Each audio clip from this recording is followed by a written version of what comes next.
Well, let's move on to Kwara State, where women in Kwara South Senatorial District are drumming support for the re-election of Governor Abdurrahman Abdulrazak. Well, this is just as some youth from Kwara Central also held a similar rally in support of the governor's second-term ambition.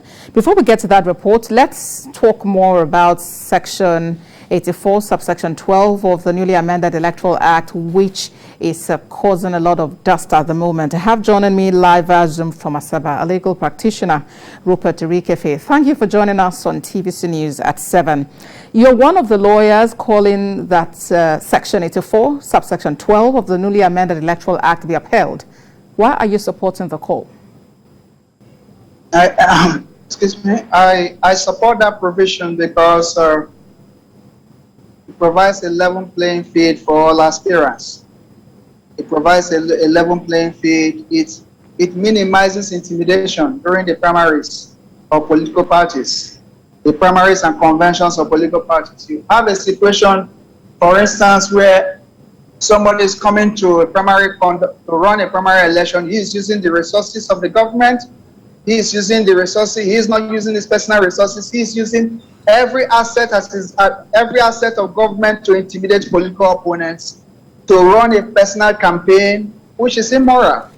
So in my considered view, if I understand what the law is, what that section is saying, it is in effect trying to provide a situation where somebody who does not even have money to run an election can stand against somebody who is an elected member of parliament, who is holding an executive position, who is a commissioner, House of Rep member, whatever position you are holding in society. Well, as it stands now, the Court of Appeal has spoken about this matter and it upheld the decision of the lower court. Are you insinuating that the decision of the Court of Appeal is misguided? The position of the Court of Appeal, the Court of Appeal did not uphold the decision of the lower court. The Court of Appeal did not uphold the decision of the lower court.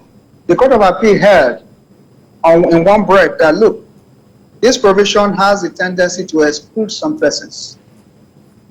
This provision has a tendency to exclude a certain group of persons from participating in the political process. But the court went on to say that, look, as at the time the lower court gave its judgment in Umuahia, the person who brought the action to court had no locus standi, had no legitimacy to bring the action. The court had no jurisdiction. And so the issue of jurisdiction is so fundamental that if the court says it has no jurisdiction, then therefore whatever the court did at the lower court was a nullity. Whatever pronouncement the court made at the lower court was a nullity. A null decision cannot be the foundation of any legal right. All right, then we'll see what the coming days hold with regard to this section of the Electoral Act, which is raising a lot of dust at the moment. Rupert Irikefe is a legal practitioner. He joins us live from Asaba. Thank you.